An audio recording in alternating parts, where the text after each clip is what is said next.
Good morning, everyone. I'm Lisa Lord, and thank you for joining for this media briefing, which will focus on the Common Entrance Examination and other matters related to education. We will be addressed by the Minister of Education, Technological and Vocational Training, the Honorable Santia Bradshaw, the Acting Chief Education Officer, Mrs. Joy Adamson, the Deputy Chief Education Officer and Local Registrar, Dr. Roderick Rudder, and the Director of the Education Reform, Dr. Ida Mae Denny. And we will start first with Minister Bradshaw. Thank you, Lisa. Good morning, Barbados. About 7 weeks ago, students from across the island returned to face-to-face instruction in the classroom. It was a decision at the time that, despite the criticism and certainly a number of the concerns that were expressed in various circles about the safe reopening of schools, we believed as a government that it was in the best interest of our students, as several studies have pretty much shown that students will benefit from being able to return to the classroom and indeed face-to-face instruction. The loss of instructional time is a real one, and therefore we believe that we have to do everything possible to ensure that we can make up on the lost time in the classroom. We also made a conscious decision to prioritize those students who were preparing to sit examinations, the Common Entrance or the Barbados Secondary Schools Entrance Examination, and those sitting the CAPE and CSEC examinations, while other age groups would have been returned to the blended approach, in many cases 2 days at school, 3 days at home, and vice versa from week to week. I think it is fair to say that many students have welcomed the opportunity to return to the classroom, and I'm sure indeed many parents as well have welcomed the opportunity to have their little ones being able to return to school. But there are also some students who respond well to online classes, while others struggle with the face-to-face interaction with their teachers. Our students, for the most part, have been readjusting and reorienting themselves into the structured environment which is offered by schools.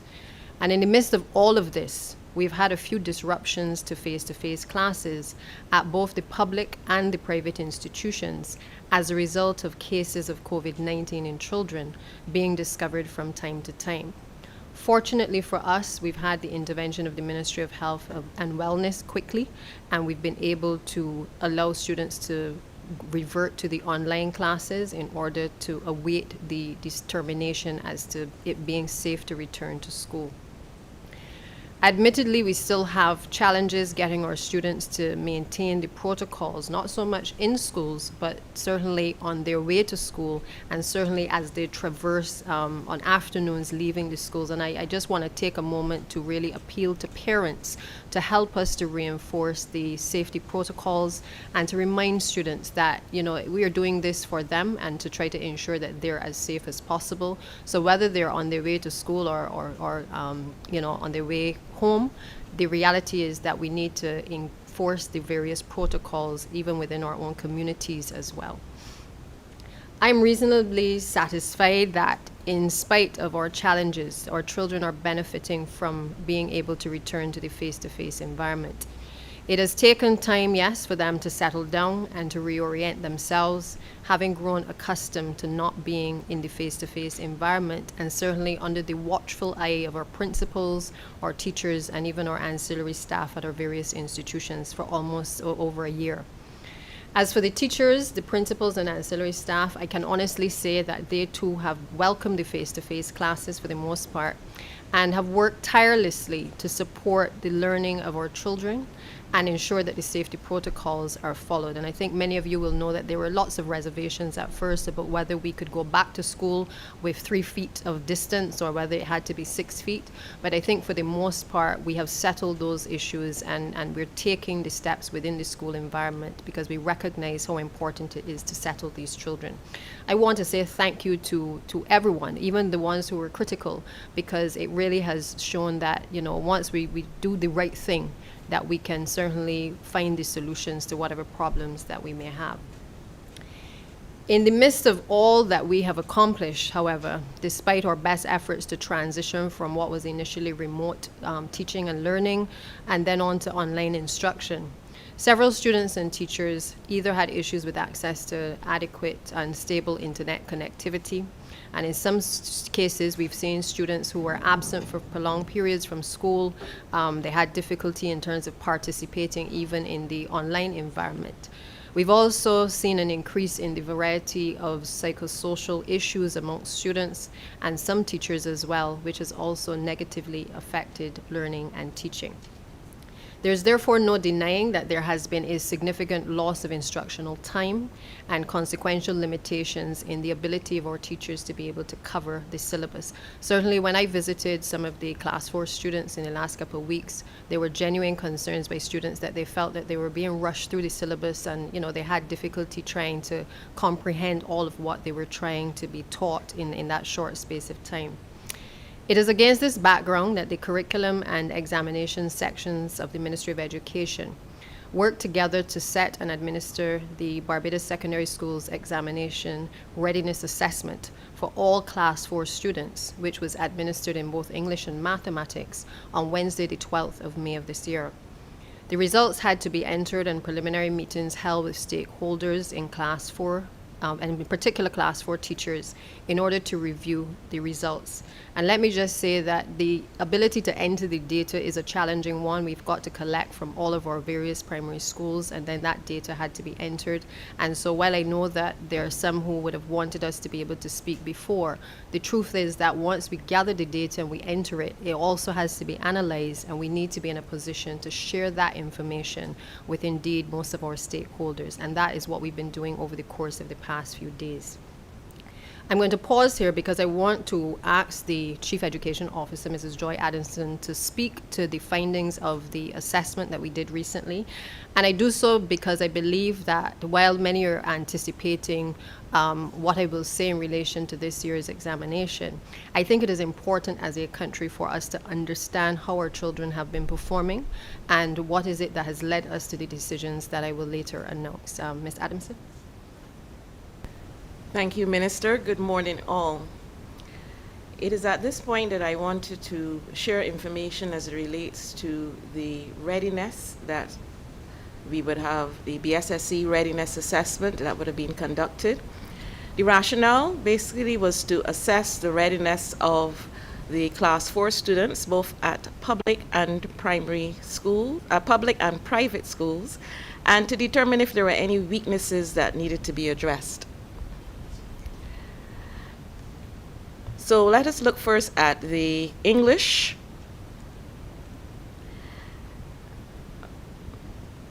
Next slide. Next slide. Next slide. So we would have corrected the English exam, and we only did the comprehension and grammar paper. There was no essay paper. And the findings are we had over 3,360 students writing that English paper. The mean score at public schools was 60, and at private schools was 77, giving us an overall mean score of 63 for both public and private schools. Next slide. And this then, if we had to compare it with the performance over 3 previous years, it is a slight drop, about 6 points in terms of the national mean. In 2018 it was 69, and also in 2020, and then in 2019 it was 66, so we've dropped down to 63. A moderate decline was noted in English. If we have to look now at the analysis for the math paper,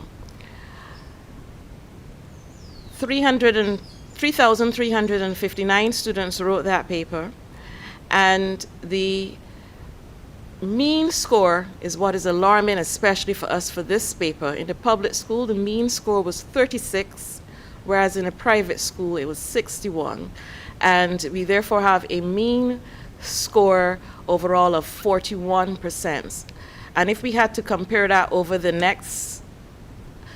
for the past 3 years, if we have to look back at the performance, we will note that in 2018, the mean score for mathematics was 62, and also in 2019.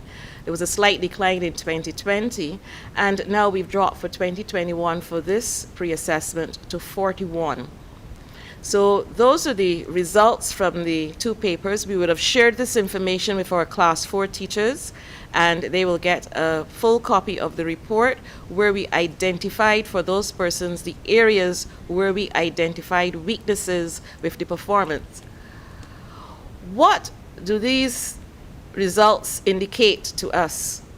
Generally, the syllabus was not completed, and that is understandable because of how we were actually operated and what the minister would have alluded to, the challenges that would have been experienced at our primary schools, some of our primary schools. Students had great difficulty in understanding mathematical concepts taught in the online environment, and this was also shared when we spoke to the Class 4 teachers. It is very difficult to teach concepts such as geometry using an online platform. And although the performance in English was moderate, there is still need for improvement in all content areas. We believe that more than 50% of our students will need extra time to prepare for the BSSC 2021. And we also recognize the fact that over 50% of the students who proceed on to secondary school will obviously proceed with some severe deficits that will have to be addressed. So that, Minister, is the conclusion from the findings. Thank you. Thank you, Mrs. Adamson. And I share this information not just with the public. I've shared it with the respective unions. I've also shared it with the Class 4 teachers so that they can get a sense of where students were at when they return to school.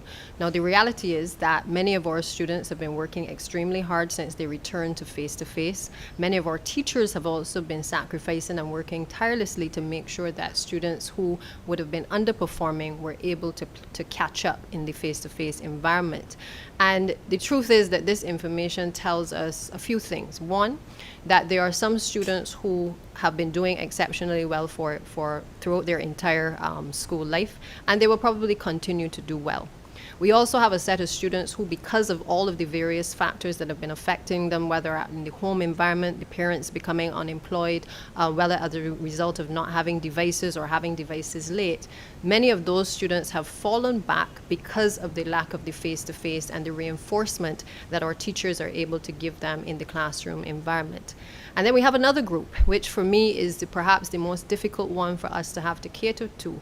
And it's the set of students who, regardless of the amount of time, we will have to obviously deal with their deficits in a different way, because many of these deficits pre-existed COVID, and therefore it is imperative as we approach the various education reforms, we're going to have to deal with the way we teach our children and obviously how we deliver instruction to some of our kids because of their learning challenges.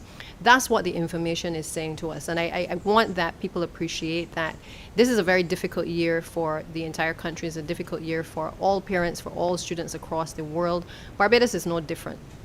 All countries are facing challenges as it relates to making decisions on the exit examinations for our students.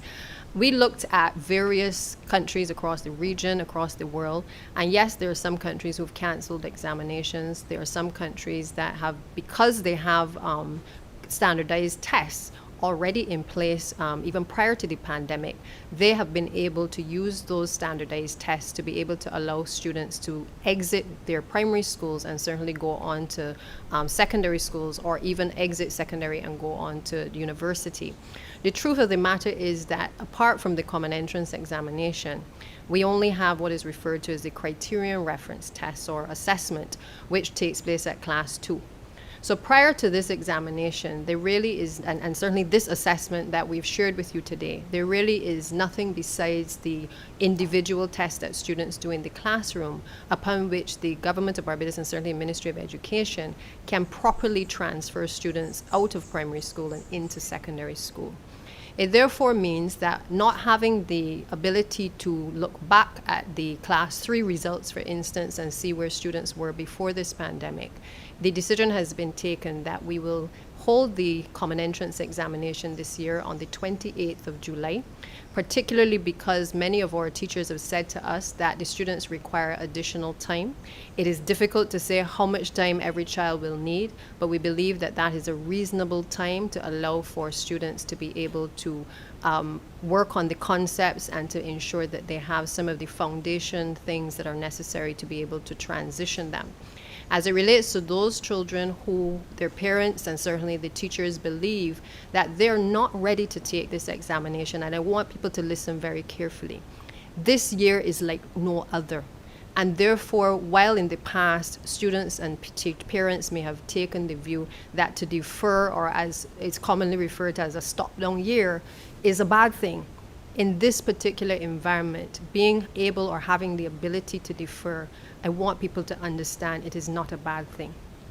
Therefore, while we have other bases generally for being able to allow persons to defer, we've taken the decisions that if parents and teachers believe that based on the performance of students over the past few weeks and certainly prior to the examination, there's genuine reason based on all of the things that we know to be the case, the lack of parental support, issues in terms of being absent from school, that the students have not had the device or had the benefit of the device for a lengthy period. Any of those reasons or a combination of those reasons are sufficient to make a case for a deferral of those students. And therefore, we must treat to this with the seriousness with which it deserves, explaining to our students they are not failures.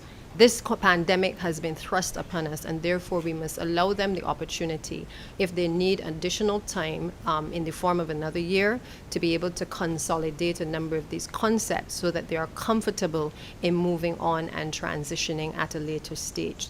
But what we must not do is to penalize or make our children feel as though they are inadequate in any way by making the decision to do an additional year. Details about how to do the deferrals and the format for the deferrals obviously will be shared with the respective schools, and certainly we will have a series of consultations after this announcement to be able to enable parents to understand the process and how it will be done. But the truth of the matter is that there are some students who are ready, there are some who are middle ground, and there are some who will require additional time. And in an effort to try to balance all of those factors, and I must tell you, it has not been an easy task trying to come to this decision because there are so many variables that we are dealing with that we believe that this is in the best interest of our students at this point in time. There are other things that these results have also shown. And I want people to also realize that, while all of the inequalities in our system are being flagged up in this particular year, and certainly from last year, many of these inequalities have existed for a long time. And Barbadians need to confront these issues in an honest way, because it is not sufficient for us to believe that we can continue to perpetuate some schools as being better than others and others not adequate or sufficient enough for our students. But instead that we improve the quality of instruction, we improve the quality of teaching, we look at the curriculum in greater detail and try to ensure that the curriculum is as relevant to our students as possible. And we have already started the process of embarking on a series of things. Even before we've had the Education Reform Unit established, Dr. Denny is now the Director of Education Reform, and her team in the ministry, joined by her with Dr. Brathwaite as well, are working on a series of reforms that will start this transition and start this process, because we recognize that many of the mathematical concepts that students should have grasped in the early stages, these results are also showing that they have in many cases not grasped them. It therefore means that taking on board what our unions have said to us as well regarding the syllabus, that we have to have an urgent review of the syllabus and a retake of how we are teaching to our students across the various subjects. It also means that we have had serious discussions with various principals at the secondary schools, because we recognize that for most people, decisions in relation to the choice of school is based on a historical perspective of, who went to school there and what the school is known for. We want to change the way that people think about our schools, and we've started to engage with the principals and engage with teachers about changing the curriculum to make it more relevant to the students who are in the school. There's no point us trying to push students in just only learning maths and English, when in truth and in fact they may need remediation when they enter the secondary schools. And therefore we have a very comprehensive program in place with the assistance of the Urdistan Teachers Training College to be able to get us to safety in ensuring that no child is actually left behind when it makes the transition, and certainly even with the ones who are already in the schools who are struggling in relation to doing subject areas that are very difficult for them to be able to comprehend. We're embarking also on ensuring that there are more skills and vocational areas within the schools, and you will hear within the next few days and weeks a number of initiatives at various secondary schools, in particular where we are introducing things that would traditionally be introduced at the tertiary level, but we're introducing them at the secondary level to ensure that students who are good with their hands, students who are gifted in the arts, that they have an opportunity, not when they finish school, but that they have an opportunity while they are in school to not only pursue what they love, but also to be able to have the necessary remediation and the concepts taught to them to be able to be productive citizens. I want to say to this country that, if education has become all about examinations, then we really have to rethink what we're doing. These results are telling us that we have to take stock of where we are. And if we haven't been doing the right things in the past, the time has now come for us to make good on what we have been doing in relation to education. And I will hand over now to Dr. Denny, who can take us through in more detail some of the plans that we anticipate that we will be able to unfold over the course of the next few weeks. Many of these discussions have taken place with our unions, and we have agreed collectively that we will have a committee that is reviewing the details, which will be fleshed out further. But the general consensus is that we need more time. We need additional support for teachers in the classroom to be able to deal with remediation. We need to relook the syllabus, and we need to strengthen the relationship that currently exists between the Urdistan Teachers Training College and the wider teaching profession. Dr. Denny, if you can just take us through some of those recommendations. Thank you, Minister. You would have heard the Minister speak of 3 different kinds of students that we have to address programming for. She would have spoken to the students who are going to be writing the Barbados Secondary Schools entrance examination, who are going into the secondary school with tremendous deficits, especially in terms of their mathematics development. We have to put programming in place to address the deficits that they will face. But she also spoke about the children who, some of whom are already in secondary school, who are not engaged because the programs being offered are not of interest to them. So you have children traipsing around school the entire day, totally disengaged from what is happening. We also need to put programming in place to address the needs of those children. Those are critical children who belong to this community, and if we don't address their needs, it is going to come back to haunt us at some time in the future. The minister would have also spoken to the other children in the primary school, that is the ones other than the class 4s, who would have had classes 2 days this week, 3 days next week, and so on, who would have lost tremendous teaching and learning time. And obviously they are going to be behind as well. If the performance of the class 4 children with all of the extra time we have given them is as it is, you can reasonably infer that the other primary school children will have severe gaps and severe deficits as well. So we also have to look at putting programming in place to address them. Now, let me start with the general operation of the secondary school. We all know that we have children who are significantly disengaged, and this leads to a lot of the activity that we get in the secondary school, which focuses on crime and violence. We want to address that. Now, one of the things we recognize is that we have a national curriculum which may not be meeting the needs of all children. There are children who are at the top end of the scale who can manage certain subjects. There are other children that these subjects really are not doing anything for. So therefore, one of the new models we want to look at in the curriculum reform is that we want to provide alternative programming which is of interest to the students in the particular schools. It is going to provide them with support for navigating the curriculum. It is going to make learning fun, and therefore they are going to be more engaged in what is happening. These programs are going to be applied in nature. They are going to allow the students to use their hands to demonstrate to us the skills that they have and target the interests that they have through this applied programming. The principals are going to undertake surveys to determine what the interests of the children are, and then there will be modification to the instructional program to target those applied programs which are more likely to engage the students. Now, obviously, we are going to need to put some structures in place to support those programs. So they will be accompanied by remediation structures in literacy and numeracy, and the content in the literacy and numeracy programs are going to be aligned to the new areas of focus.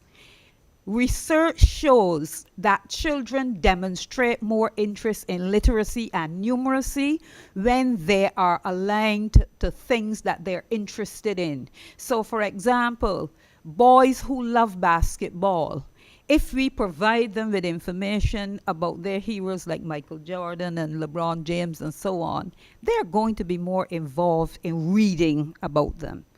And as they develop the reading skills, we can help them expand to other areas of reading because they have developed these reading skills through the programming that they're interested in.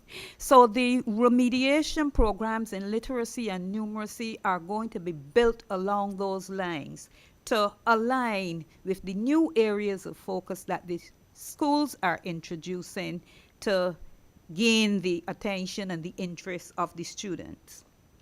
So we are going to have to put remedial coordinators in place.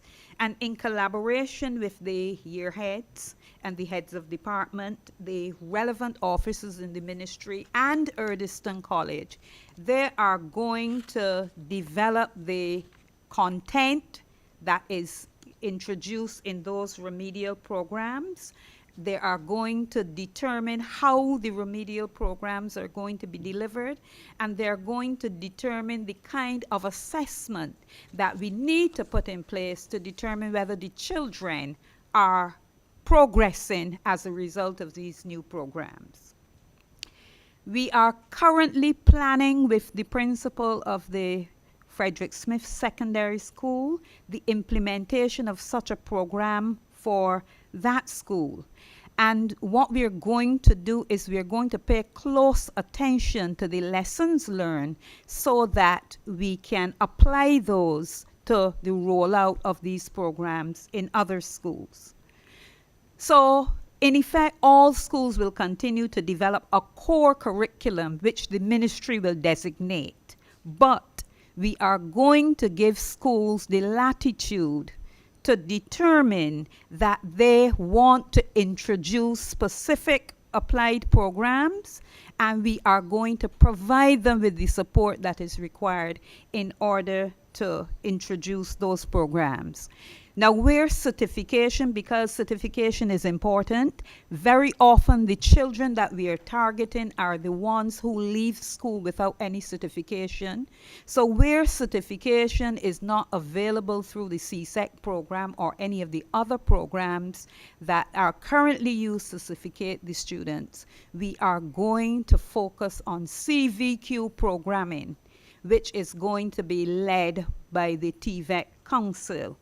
And this has implications, of course, for the approval and the launching of the national qualifications and credit framework, and that is something we are going to be working on so that by the time the students are awarded their CVQs, those CVQs have currency and they can move on to further education or to the world of work with that certification. So that is for the students who are currently in the secondary schools or who are going to the secondary schools and who we know are going to have tremendous difficulty in navigating the secondary program. What about the students who are going to write the common entrance and who, based on what we have been told by the Chief Education Officer, their performance in the assessment that we have given them has been so poor? We know that they are going to need significant support in order to get back on track. We are looking at a number of options. Some of them may have to repeat the entire Class 4 program. And where that is the case, we are going to sort of truncate the curriculum that is given to these children so that they are not doing so many subjects. These children generally do 12 and 13 subjects at the first form level. Where we have children going in with these significant deficits, we don't want them doing 12 and 13 subjects. So we are going to truncate the curriculum, focus heavily on literacy and numeracy, ensure that they get some social studies, ensure that they get exposure to some science, ensure that they get exposure to physical education, because that is one of the critical things that we are learning from the pandemic, that our children need to be able to move around. And we are also going to focus on the health and family life education because their mental health is also going to be very critical. So we are going to give them a smaller program that is going to have a focus on literacy and numeracy, and it is going to be implemented in all schools where the performance of the students allocated to those schools reflect major deficits. There are also going to be some examples where the children who are allocated have done fairly well and they can move on with the regular year 1 program. But some schools are going to find themselves with the difficult situation that there are allocated students who can move on, but there are also allocated students who need some of the interventions we are putting in place. So in those cases, we will allow the schools to divide their first year cohort in 2 sectors. A sector that follows the regular first year program, and a sector that follows what, for want of a better term, is going to be a lower first or a prep year.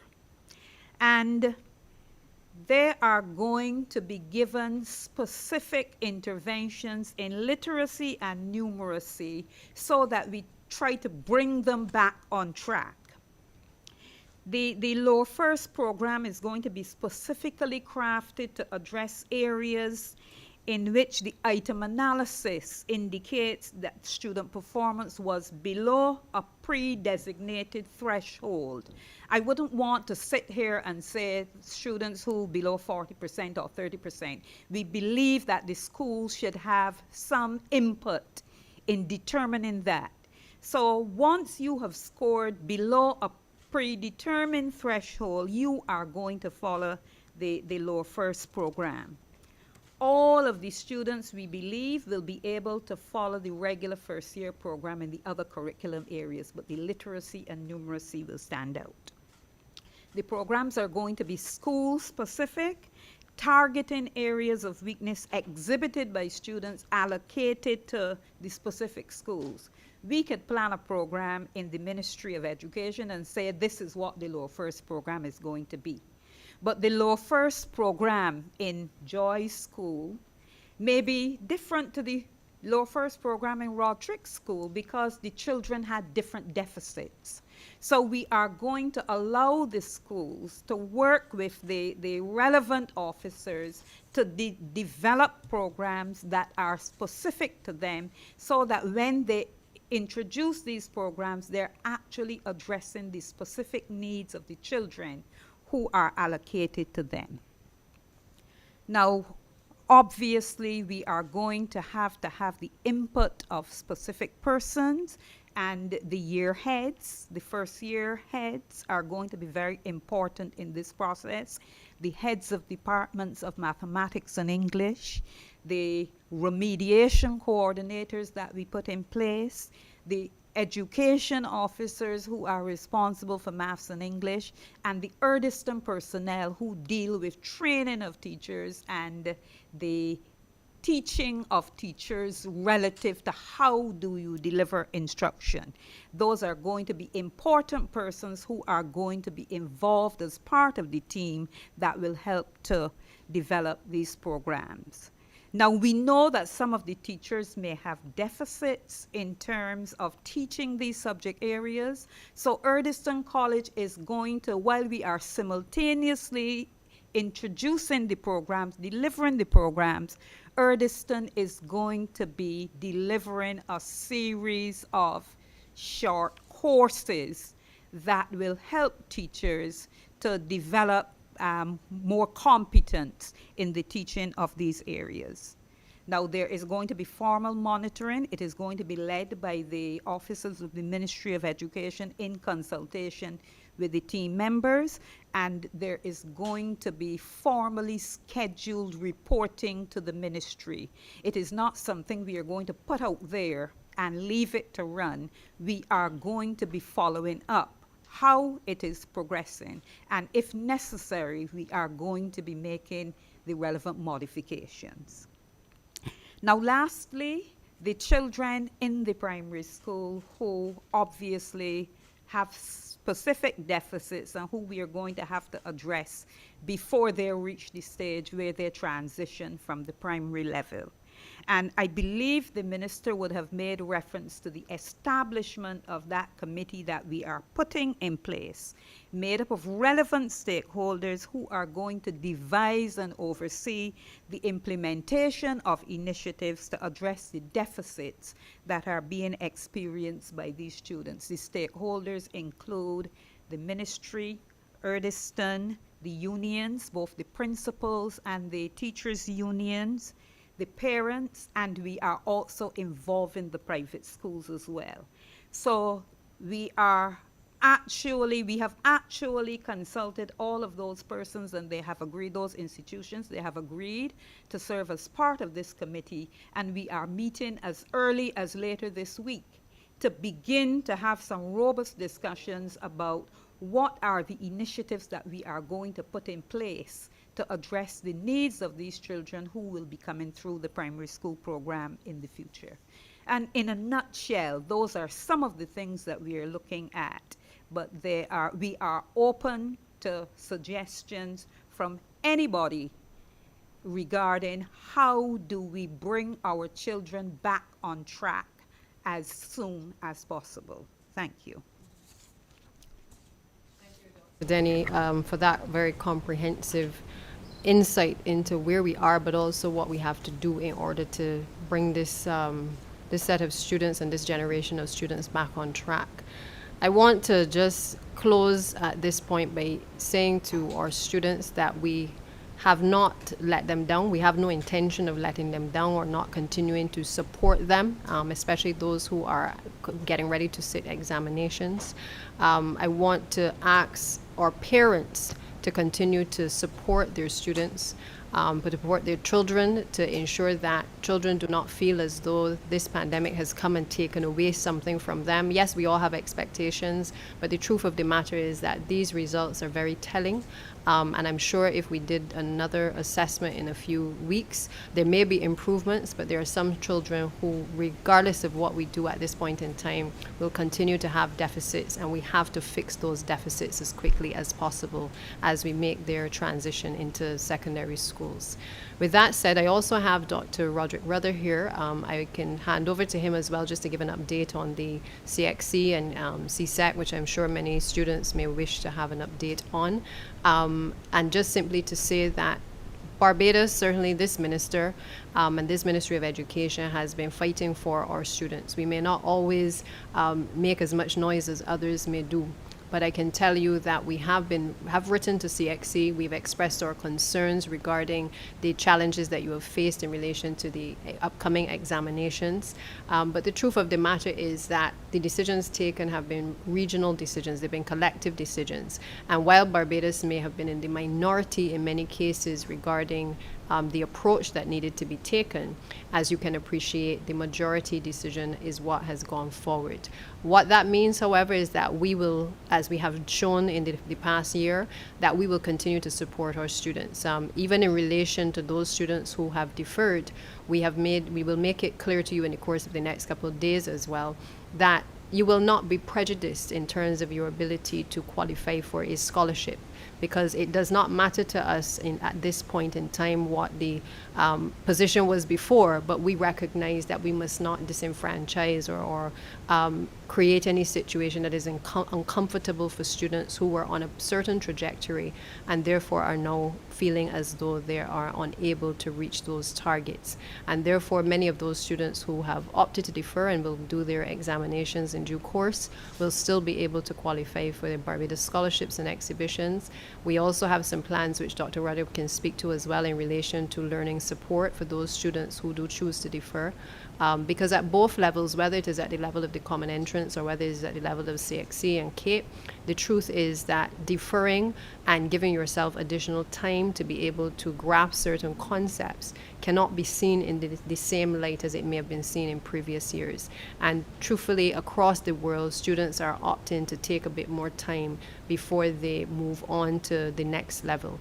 I've shared with the others, I remember when I certainly went to the UK to study, there were several students who were taking a gap year or a year out of school. And I was horrified because the culture in Barbadian society is one where you don't take any time out for anything. You continue to study from cradle to the grave if you can, and then into the world of work. And so it was very difficult to understand that concept that you could take time to process things, to have different experiences. And therefore we want that even though decisions may be taken in the best mental health of our students, that we provide as much support as possible to them and to their families in helping them to make the transition if they decide that they want the additional time. Dr. Rudder, you can provide an update as to where we are, and then we can hand over to questions. Thank you, Minister. And good afternoon, Barbados. I take this opportunity to present to you an update on where we are with regard to this year's administration of the Caribbean Examinations Council's examinations for June, July 2021. For the first time in the history of the Caribbean Examinations Council, and given the fact that we have had significant challenges with regard to the COVID-19 pandemic, the CXE has made available to students who believe, as a result of the challenges regarding the completion of the various syllabi and the instructional losses that we've had during the course of the academic year, to be able to defer the writing of their examinations in cases where they believe that they can benefit from having the additional time to be able to prepare for the January 2022 or even the May-June 2022 CSEC or CAPE examinations. At this stage, there are approximately 1,643 CSEC subject deferrals that have been requested and 130 CAPE subject deferrals that have been requested.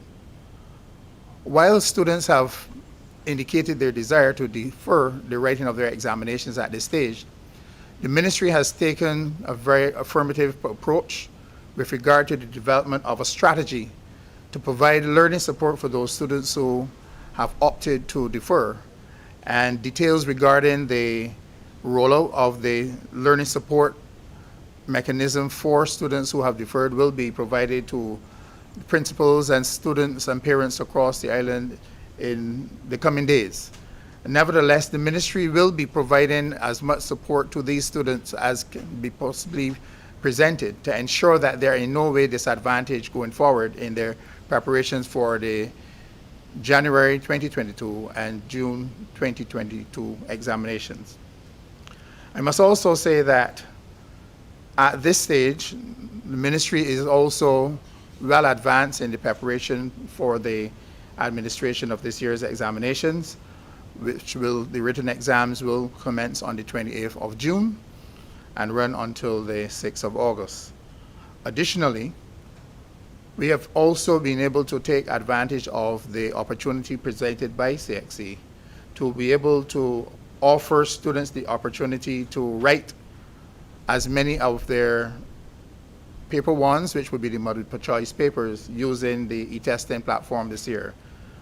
After several meetings with principals and teachers, unions, and pupils, surveying the pupils as well, we've come to a decision that that would be an option which would be best utilized by our students to ensure that they are able to complete their examinations and get the results back in as timely a manner as possible. And finally, I must say that in relation to the request for reviews regarding the 2020 examination results, at the CSEC level, we're approximately at 98% completion of the return of the results of the reviews. At this stage, there are approximately 44 candidates who are awaiting the results of their request for reviews at the CSEC level, and only about 7 candidates at the CAPE level to have their results returned. And we are working closely with the Caribbean Examinations Council and the schools to ensure that we are able to resolve all of the requests for reviews that have been submitted to the Caribbean Examinations Council. And thank you very much, Dr. Rudder. As we open for questions at this time, I would like to ask members of the media to introduce themselves and the media house they represent before posing their questions. Hi, good morning. Colville Munzi from Nation News. Quick questions to the minister.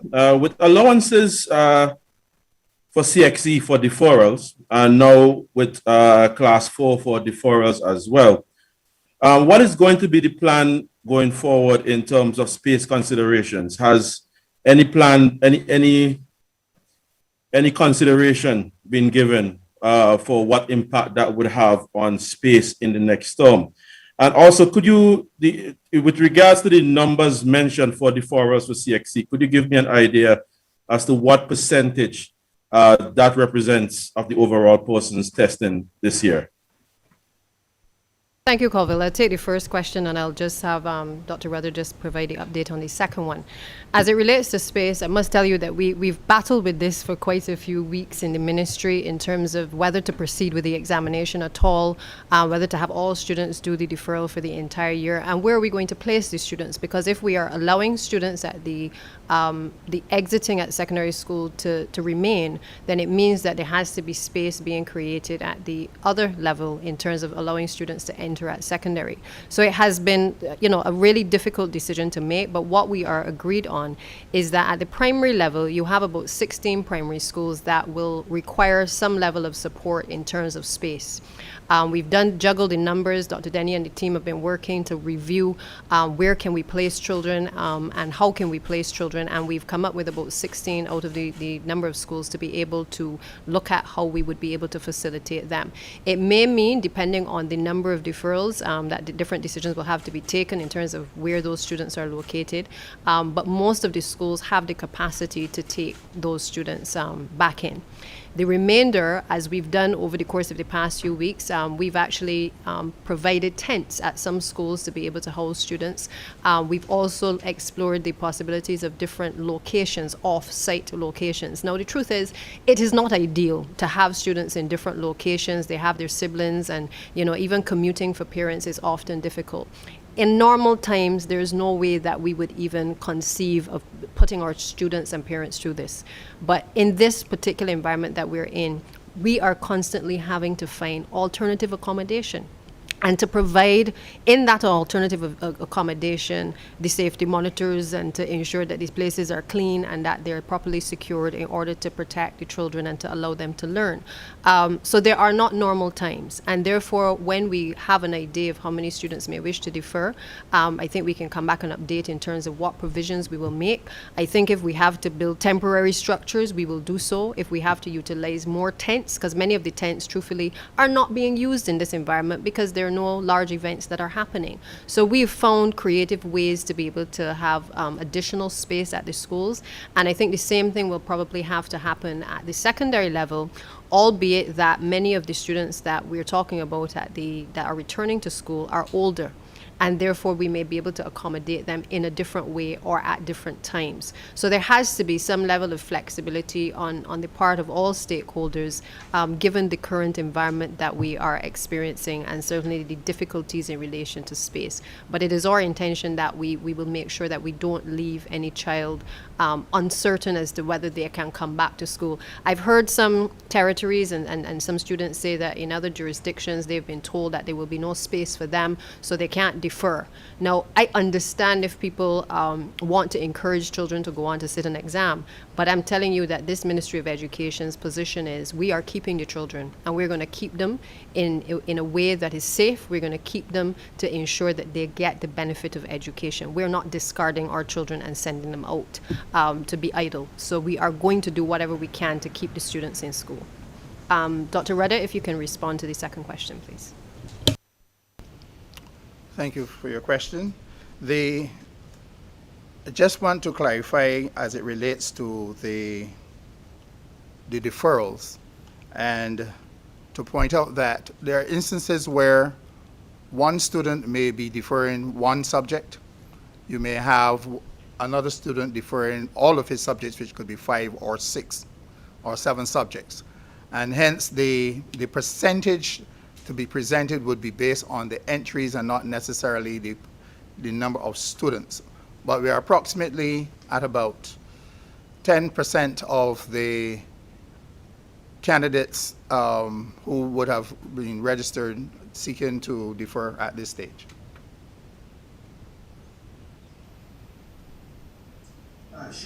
News. Yeah, I just have a follow-up on the deferrals.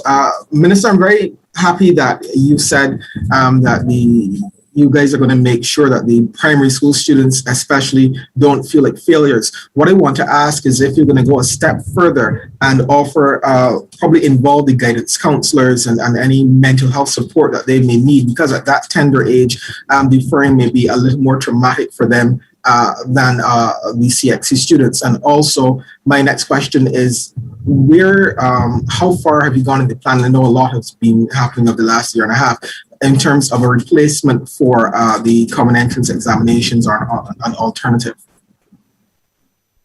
Your last question first. In terms of where we are, truthfully, I don't think we would be here were we able to have had the Director of Education Reform and her team in place several months ago.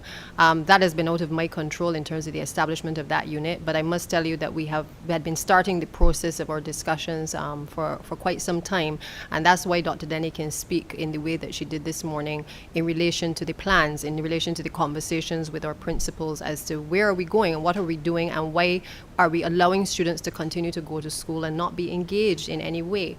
So as it relates to the actual abolition, as it would be, of the examination, we are moving in that direction at rapid pace. What we needed to do was to get over this hurdle, and I must tell you, if we could have avoided an examination, by all means we would have. But I think that I've explained to you before, this is really the only way in which we could at this point exit the students with a standardized test, and it is the only way that we will know how they are performing, but we recognize that these deficits have long existed. This is not about an exam today. This is about deficits that we need to correct in terms of our pedagogy, in terms of our teacher training, in terms of just the way we deliver instruction and differentiated instruction. These issues go way deeper than a date being set for an examination. So I just want to assure you that we've got that particular issue covered as it relates to that. And I believe, Dr. Denny, following today, there will be a series of meetings with various stakeholders as we would have planned since last year, but we had to put on hold because of the pandemic to be able to address all of the concerns relating to the exit of students from primary and the transition to middle schools or to secondary schools. I think generally there is a feeling that the common entrance has in many ways outlived its purpose in terms, not just as an exit examination, but certainly as a means of making students feel as though they are not worth their salt. From where I sit, I see the fallout of many students who fall through the cracks as a result of the pressure that our students are placed under, that their parents also are placed under in our society to pass for a particular school. And the truth is that a lot of what we are seeing acting out in our society is a result of our students not being engaged in the school environment. It is easier to teach students about guns on the streets and for them to be able to call out the names of every single gun.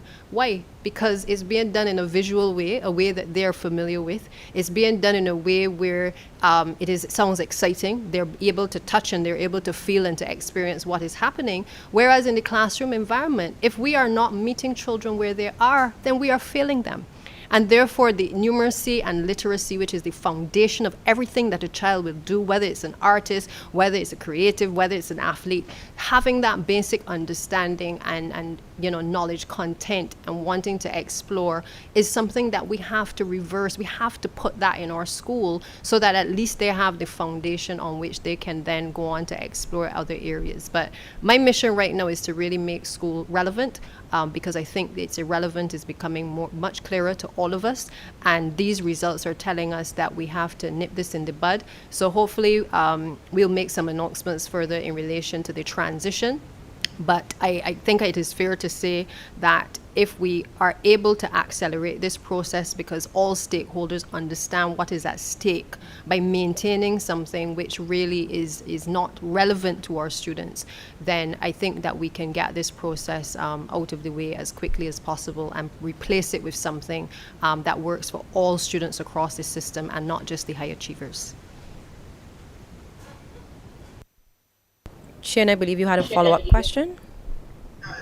The second part of my question, Minister, was about the primary school students and that have deferred and if anything is in place for their mental health. But however, when you were speaking just now, you said something that piqued my interest about how children learn and presenting the material to children in ways that they learn.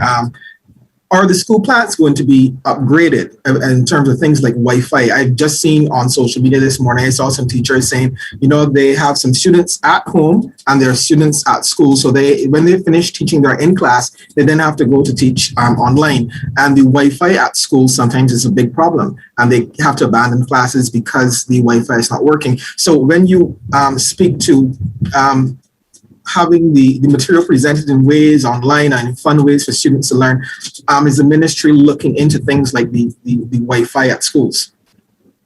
Most definitely. We actually are getting ready. We're in the process of doing the tendering at the moment to have the first set of what we consider to be the easy schools done, because we've categorized our schools in terms of Wi-Fi connectivity, easy, medium, and quite difficult.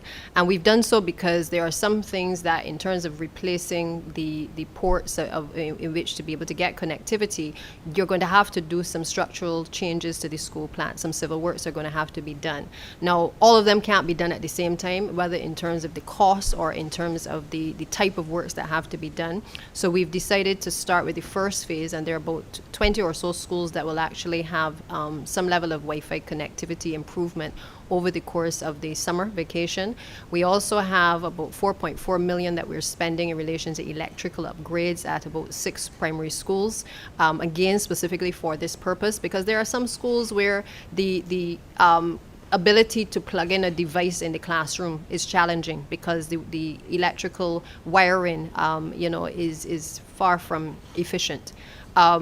Those are some of the issues that we've been grappling with. I'm also in discussions, and the team here with me have been speaking with the IDB. I won't disclose too much at this point, but we've been looking at financing through the IDB to be able to do an audit of our schools with a view to being able to improve on the digital infrastructure through our school plans. Now, as with most things, it takes some time for these things to happen. But I want to make it clear to you that we are working towards it because we recognize that, especially with this pandemic, it has shown us that we're going to have to rely more and more on technology and on connectivity, whether it is that we do a blended approach or whether we want to have more technology in the classroom. The truth is that most of our students now, for the most part, have access to a device or have a way of accessing a device. But we're also seeing those students who are coming to school with their devices and their phones in particular, and they're logging on to the Wi-Fi at the school. And when we check the content that they are downloading, it is gaming, it is pornographic in some cases. It is all kinds of things that they're trying to download. That's the reality. We've taken steps to address it, but the truth is, in some cases, we banned the use of the phones at some schools because, again, we have a responsibility to protect the children while they're there. But we've gone a step further because it don't make no sense banning it if at the end of the day they got access to it when they leave the school plan. What we have to do is to make school relevant to children. So if it is gaming programs, to make sure that students become the creators of content, or whether it is in barbering because the children may be more interested in a different area, or whether it is skills, then we have to make children want to come to school. It is only when we satisfy that need that they can give up what they're doing otherwise and getting up to mischief and want to come to school because they want to play with the robots and they want to engage in artificial intelligence, that we are meeting the true needs of the students. As it relates to the mental health issues, we have the committee, as I would have spoken to before. That committee has already, in principle, started to look at the framework. We will have a full rollout of that within the next couple of days. But the work has started internal within the Ministry of Education. We have strengthened the Student Support Services Department. They've been doing a number of interventions with our students across the system. We've also worked with UNICEF on the Bounce Back to School program, trying to train and retool a number of our teachers to be able to cope with students and the issues of mental health, but also to give the teachers the support that is necessary for them to be able to cope as well. Because make no mistake, our teachers are also vulnerable in this situation as well. They have their own kids to deal with, and they have their own challenges in terms of making that transition to the online environment and now back into the school environment as well. So mental health is not just at the, I would have to say, first of all, it is a whole of education approach. It is not that it's the students who've been doing exams that need the support, but it is all students at this point in time who require the support. Students are going to school, yes, and they're able to do face-to-face some days, but the truth is many of them would benefit from having 5 days at school, and I really pray and hope that we can get to a point where we can get more of our students doing face-to-face 5 days a week. That's the honest truth. So what does this mean, all these changes, what does it mean for the start of the new school year in terms of the timing? And additionally, what does this mean for teachers who will no doubt have to be working well into the summer vacation? This obviously would transfer to staff burnout. Could you also tell me about the acquiescence of the unions in terms of this strategy working well into the summer as well? I think if given the opportunity, everybody would like a long vacation. I think teachers have benefited from having the long summer months, and I think they also recognize, especially the ones that prepare students for exams like Common Entrance and CSEC and CXC, that this is a different time. Many of them have a vested interest in these children. They've been with them for a number of years. They want to see their success, and I got a sense from the report from yesterday in relation to the meeting with the class 4 teachers that they want the additional time in order to support these children. And it would be unfortunate if we find ourselves in a situation where, as a country, as a society, we don't make the sacrifice for the children. Many of us, including the cabinet, has gone without a vacation because we have been balancing and trying to do the right thing in the name of this country. And we've led by example. And therefore, I can only ask for the sacrifice to be made by the teaching profession, by the unions, by all stakeholders, to be able to hold the hands of these children and to get them through this really difficult time. As it relates to the issue of, as you say, staff burnout, again, we've addressed this through trying to have different interventions for our teachers to have opportunities for them to talk about what they are experiencing so that they are in a position to better deliver instruction in the classroom. Some of them have taken it up, others haven't, because they may not want to speak with the individuals at this point in time, and because mental health generally is something that people don't like to talk about. People struggle with with issues of anxiety and concerns, but they don't want to tell nobody how they're feeling, that they're depressed. And as a society, we got to get past that, because the truth is, I think all of us are a little anxious about something in relation to this pandemic. And therefore, we owe it to these students to see past what we might want at this point in time, and perhaps to look at what it is that the nation needs and what the country needs. So in short, in answering you, my appeal really to all is to really look at the sacrifice that we got to make in the name of the children. Not that you're not important in any way, but I think if all of us give up a little something to assist during the next couple of weeks, I think we can, get this boat to shore safely. Kezia, in a Starcom network, just wanted to kind of follow up on Shane's question. With regards to the, abolition or changes to the 11 plus exam, are you saying then that it is definite that next year entering secondary school, it will be a different method for next year? Is this a confirmation for that? I know that you all heard me loudly in that we are doing everything we can to change the emphasis on an exam. Education is not about exams. Education has to be about assessments. Education has to be about making learning fun. Education has to be about not putting out students who are robotic in the way that they interact with the rest of the world. Education has to be about bringing the best out of our people. Education has to be about creativity of thought and purpose, and giving young people purpose. So I'm not going to go back on what I've said just now, but the truth of the matter is that we got to move past a conversation on an exam. And let us deal with the elephant in the room and realize that these results are speaking to the way in which we teach. It is speaking to the way in which we engage, and I'm going to keep saying it until people understand it. It is not about a headline tomorrow about the death of the 11 plus or anything like that.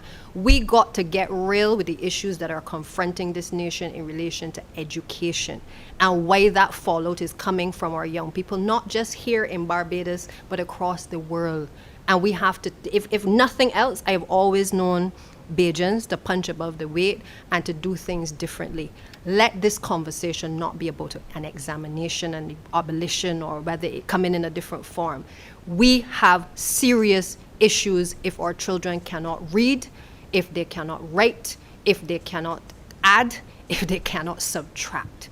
That is what I would like the media to be promoting and pushing, that the pressure is on stakeholders to make sure that we get this thing right and that we reverse years upon years of doing sometimes the wrong thing. Okay, it isn't about the schools. And I give you the assurance that, as I said, Dr. Denny is in charge of the unit, and we've already started those discussions about making the transition. I told one principal, we are not waiting till September to change the curriculum at the school. We're changing it now. Because if 50% of your children have not been online, we got a problem. So therefore, I need to get those children in school and wanting to come to school, because I cannot define education by a school year. I got to define education by the number of children that feel they got purpose when they come out of school and want to do something to save this country and to do better for this country. So I hope that answers your question, ma'am. Has there been any consideration in terms of how long it will take to return the results for the 11 plus exam this year, given that it is being delayed already? Yeah, I think traditionally we would have had all the town hall meetings and done out there, and parents would have had the opportunity to engage and those kind of things. We recognize, though, that many of the times they fill in the forms manually. And obviously with technology, and all of what we've learned in the pandemic, we're obviously going to move towards being able to complete those forms electronically as well. That will considerably cut down the ability of the ministry to return the results to the parents and certainly to the students as well. So in addition to the narrative that will go out there to teachers and to principals and to parents, obviously there is a support from the ministry in terms of walking the parents through what is necessary in order to transition your student or even to defer your student at this point in time. But all we ask is that you give careful thought to the decision that you take, because these decisions will obviously impact on the ability of students to function going forward in a meaningful way. Minister, Dr. Outlined a plan with remedial projects and programs going forward for changes in curriculum. It sounds fantastic. My question is, how does this translate now to teachers? Will they be needing to be hiring specialized teachers? Are there enough remedial teachers in the service to service some of these programs? Does Erdison Training College, do they have to now look at training more teachers to do remedial work? How does this translate to teachers? And does this put a strain on the pool of teachers that we have in Barbados? Thank you for the question. It is a difficult one from where I sit, because a lot of things preceded me that I am not comfortable with as minister that would have happened. The relationship between the Erdison Teachers Training College and the ministry has, for the most part, been, I would have to say, a strained one. In recent times, we've rebuilt the relationship, and you would have seen a number of programs being done which would allow us to reach out to our teachers to help them through the online environment. We've been working with the colleges in Finland, the universities in Finland and the IDB to be able to improve teacher engagement and to give them the tools with which they're comfortable in the classroom. The truth of the matter is that without the appropriate monitoring and oversight of our teaching profession, sometimes after people complete their qualifications, there is no support that is given to them, no hand-holding, no opportunity for them to not only make mistakes, but to learn from their mistakes. And I believe that a large part of what we will see rolled out over the next couple of months is a greater emphasis on continuing professional development, making sure that this is not about a finger pointing and saying teachers aren't doing what they're supposed to do. Sometimes people don't do what they're supposed to do because they don't know, or because nobody has reinforced the concepts, or nobody has told them that they mustn't just be teaching to an examination, as many teachers regrettably have fallen into that trap. So I think the narrative must now change in terms of that we want people in the profession who are interested in our children, who are going to fight for our children, who are not going to be, robotic in the way in which they teach, but they're going to take the subject areas as they have been taught in many cases and apply that in the practical environment. I think the problem we have is that people learn it, they're able to express it to be able to pass the examination at Erdison, but then when they get into the school environment, the bad habits sometimes kick in because there's nobody, whether from the ministry or otherwise, to really reinforce those concepts. And there are teachers who go above the call of duty because they've learned these things and they want to help the children, and they do that. But we have to be consistent. It can't be that at one school we have an approach that uplifts our students, and then at another we have the complaints that the teacher isn't paying attention to the students. It has to be a holistic approach to the way in which we deliver instruction to our teachers, but also the support that we give them when they're in the school environment. Let me just say to you as well that we had a sort of experiment, I would have to call it an experiment, the Oversight and Monitoring Committee that we put in place with a number of educators over the course of the period when we were dealing with the shutdown. And what was interesting is that that support that was given to the teachers was actually quite welcomed. And it has obviously led us to have further discussions in terms of providing that additional support to the teachers so they can make the transition. We have a number of teachers who are interested in remediation. And who already are doing a lot within the schools to help the students, but we need more support and we need more programs to allow them to improve on what they are doing and make it not the exception in a school that you're doing remediation, but it almost has to be the rule in many of our institutions. And it's that type of thinking that I'm talking about in terms of our narrative that now has to change. Every parent should be pushing for some level of remediation at our schools. Every teacher should be pushing for it, and every principal should be pushing for it. And the wider public needs to be pushing for it as well. It must never be the exception, but it should now become standard that we bring our children to a level where they can compete globally and certainly be productive citizens as well. Members of the media, we have time for just one more question at this time. Just to circle back to a question I asked you earlier about the start of how this is going to impact the start of the new school year. I didn't get a response to that question. So basically, what I was making a point on is that we're going to be doing the remediation and providing the support to the teachers. As it relates to the start of the term, we've already been in discussions that once we've met with the committee, with the various stakeholder interests, we will look at how this summer program will roll out in terms of the support from teachers, and then be able to make adjustments to the beginning of the term. There is nothing that says that we must be guided by the start of the term that we've had for the last few decades. Right now we are making decisions based on what is in the best interest of our children. So if there are adjustments to be made, we will make those adjustments and give our teachers and certainly students additional time, and then start the actual semester in order to do so. Just for clarity, this term will end for our students on the 8th of July and on the 9th for the teaching profession. And of course, the common entrance examination is scheduled for the 28th of July. Make it quick, Shane. Just because I'm scoring social media, everyone is watching, and obviously the parents are trying to take this all in the class for parents. They're asking, does it mean that the class where students have to come to school 5 days a week still up to the common entrance? And they also want to know like the arrangements for the common entrance, where they will be sitting. I think it is fair to say that the more time face-to-face that students have, the better. I'm not sure if the parents who are asking because they want the time, or they're asking because they don't want it. But from where I sit, the more time that we can give our students, the better for them. If it is that we need to, and I must tell you, many of the teachers do not want to give anybody else the opportunity to teach their children because they consider them their children.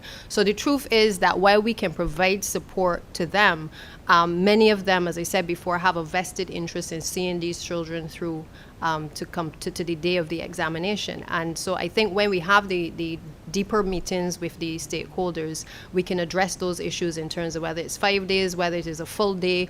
We're not unreasonable. I think once there is consensus that we must get these children where we need to, we can find the compromises. I've already compromised on the school day, the 9 to 2, and therefore we've seen that there is not that rigidity when it comes to doing the right thing. And as we close, let me just thank the Minister of Education, Technological and Vocational Training, the Honorable Santia Bradshaw, the Acting Chief Education Officer, Ms. Joy Adamson, the Deputy Chief Education Officer and Local Registrar, Dr. Roderick Rudder, and Director of Education Reform, Dr. Ida Mae Denny, for addressing us, members of the media, and you for joining. Good afternoon.